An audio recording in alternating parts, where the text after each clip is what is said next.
सारे रीडिंग में रिवीजन कर लिया है और कंप्यूटर में आरबीटी इतना सब रीड कर लिया है, क्या पढ़ूंगा राजस्थान पुलिस। पूरे यार तो बहुत कुछ पढ़े यार। देख बेटा, सिलेक्शन कभी पढ़ना को नहीं, पढ़ना है तो वही करवा ले। सिलेक्शन होता है क्या पढ़ना और क्या नहीं पढ़ना, ये चीज बहुत महत्वपूर्ण रखेगी तेरे लिए। क्या पढ़ना क्या नहीं पढ़ना। जैसे तेरे राजस्थान पुलिस में पता है तुझे कि राजस्थान पुलिस में 30 नंबर की रीजनिंग आओगी, 30 नंबर को कंप्यूटर आओगी। इन तने हमेशा ही ज्यादा टाइम देना चाहिए। क्यों देना चाहिए? क्योंकि ज्यादा महत्व है। अब किसी चीज के प्रश्न ही दो आ रहे हैं। जैसे मैं बात करूं वर्तमान में करंट राजस्थान पुलिस का कोई फिक्स नहीं है। कई बार तो करंट के एक ही प्रश्न देता है, कई बार 8 से 10 क्वेश्चन डाल देता है। लेकिन हमेशा ध्यान रखो, करंट हमेशा एग्जाम डेट डिक्लेयर होने के 1 से 1.5 महीने पहले पढ़ा जाता है। अभी आप डेट जी के तैयार तो करंट में माथा बच्ची मत करो। जब एग्जाम तारीख आ जाए उस समय 6 माह या 12 महीने का करंट बढ़िया तरीके से पढ़ लेना। 8 क्वेश्चनों में से 6 आप करके आ जाओ। करंट को डेली आप 1 घंटा 2 घंटा 3 घंटा पढ़ने की कहीं जरूरत नहीं है। लास्ट टाइम में रोज 1 घंटे पढ़ लेना तो भी आपका करंट पास हो जाएगा। इसको एक बार छोड़ के भी आप अन्य तैयारी कर सकते हो। इंडिया लेवल का कोई सिलेबस नहीं है यार, कहीं से कुछ भी आ सकता है। जो तैयारी कर रहे हैं उनके लिए बता रहा हूं। तो इंडिया लेवल के लिए आपको क्या करना है? इंडिया लेवल के लिए आप ओनली फॉर एक लुसेंट पढ़ो। लुसेंट पे सब कुछ आ जाएगी, ज्योग्राफी, हिस्ट्री, कल्चर, सब कुछ आ जाएगा, साइंस, खेल। इंडिया लेवल के लिए सिर्फ वो एक ही किताब लेके आए, बहुत अच्छी किताब है कि उसके अलावा मुझे कुछ नहीं पढ़ता। अब राजस्थान चल ही रहा है, वो सब जगह से आप पढ़ रहे हो, वो है ही है। समझ गया बात में? चलो, कोई भी एग्जाम हो, जैसे आज मैं सिंधु घाटी कराई, आप तैयारी आईएएस की कर रहे हो, फेस्टेट की कर रहे हो, किसी की भी करो, सिंधु घाटी यही लेनी। सिंधु घाटी मैंने बढ़िया तरीके से पढ़ाई, आप इस चीज को बढ़िया तरीके से नोट्स बना के पढ़ो। फिर आपके पास जो भी एक किताब है, एक किताब न्याय किताबों के पीछे ना फिरियो। बोला मामा वो भांजो भूखो रह गया है, बोली दाई बोला पेट पाड़ दे, मेरे को घटकर ऑपरेशन कर दी। सिर्फ एक किताब और हमारे नोट्स।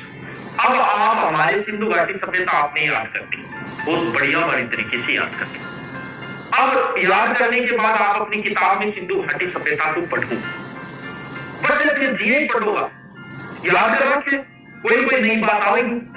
मेरा अब कभी पढ़ना तो जब माना पता मेरे को याद है, कोई नई बात आ जाए तो मेरे ठहर दिमाग में बैठ गई यार, आज तो अपना ही को नहीं। एक बार आप इसको अच्छे से पढ़ो। अब सिंधु घाटी में आई कि इंग्लिश, जैसे ईद जो है इंग्लिश बॉन्ड पद्धति से जोड़ी जाती थी।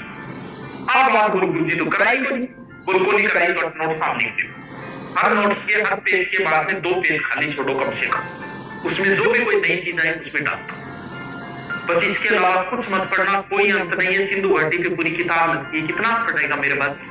तो जिला ज्यादा माथापच्ची कौन करना। एक हमेशा इस चीज का ध्यान रखना, हमारे भगवान ने हमें एक शक्ति दी है, भूलने की शक्ति। वो हमें भगवान ने दी है। कौन सी शक्ति? भूलने की शक्ति। हर किसी को, हर कोई भूलता है। याद रहने की क्षमता है इंसान में 19 और 21 का फर्क होता है। कुछ बच्चों को 4 बार पढ़ा हुआ याद होता है, कुछ बच्चे 2 बार पढ़ के याद कर लेते हैं। कुछ ऐसे इंटेलिजेंट होते हैं जो 1 बार पढ़ा हुआ उनका आईक्यू लेवल बड़ा होता है। लेकिन भूलने की क्षमता सब में बराबर है, भले ही वो पहला वाला जो 1 बार पढ़े भले 4 बार, क्योंकि ये ताकत हमें भगवान ने दी है।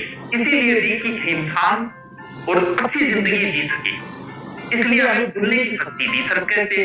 आपका कोई प्रियतम चला जाए इस दुनिया से, वो आपका बहुत प्रिय था, कोई हो सकता है, वो आपकी पत्नी हो सकती है, आपकी प्रेमिका हो सकती है, आपके पिता हो सकते हैं, आपके माता हो सकते हैं।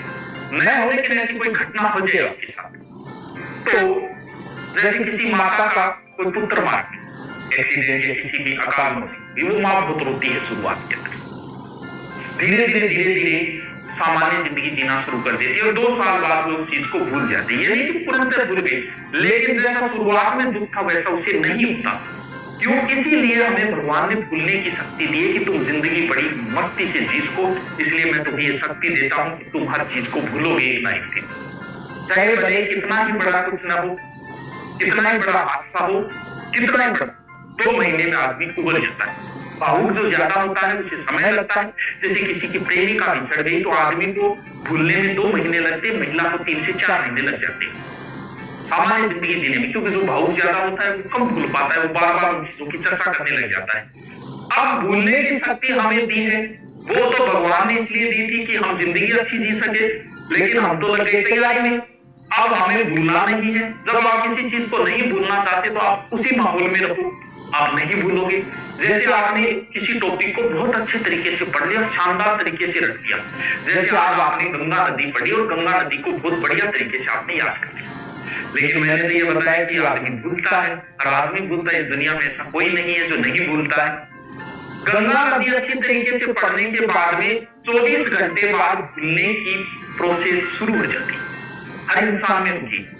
यानी आपने जो गंगा नदी रटी है 24 घंटे बाद भूलनी शुरू होगी। इसका मतलब ये नहीं पूरी गंगा नदी भूल जाओगे 24 घंटे बाद, कुछ चीजें उनमें से भूल जाओगे।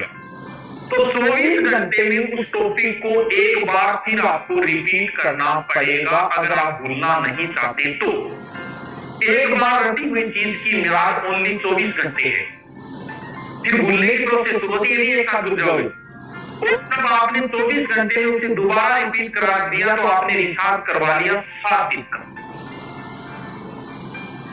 7 दिन में उसको फिर आपको एक बार रिपीट करना। अब 7 दिन में अगर आपने उसे फिर रिपीट कर लिया तो उसका रिचार्ज हो गया 1 महीने का। यानी किसी चीज को बहुत बढ़िया तरीके से प्रिपेयर करने के लिए उस टॉपिक को महीने में 4 बार रिपीट होना ही चाहिए, 4 बार। तब वो चीज आपके स्थायित्व के अंदर आएगी, वरना आप उस चीज को भूलोगे, भले आप कितने ही बड़े विद्वान क्यों ना होंगे। तो इसे ध्यान रहे, भले कितना अच्छा आप किसी टॉपिक को रट के छोड़ देना, ये सोचते मैंने उसको याद कर लिया, अगर आपने नहीं मारा उसका रिपीट 24 घंटे में एक बार, तो धीरे धीरे उस चीज को महीने बाद तो कुछ भी याद नहीं रहेगा, 50 से 60% चीजें भूल जाओगे। उसकी ऊपरी ऊपरी चीज याद रहेगी, गंगा नदी यूपी मां करने गई, इसी बातें याद रहेगी लास्ट में। तो रिपीट होना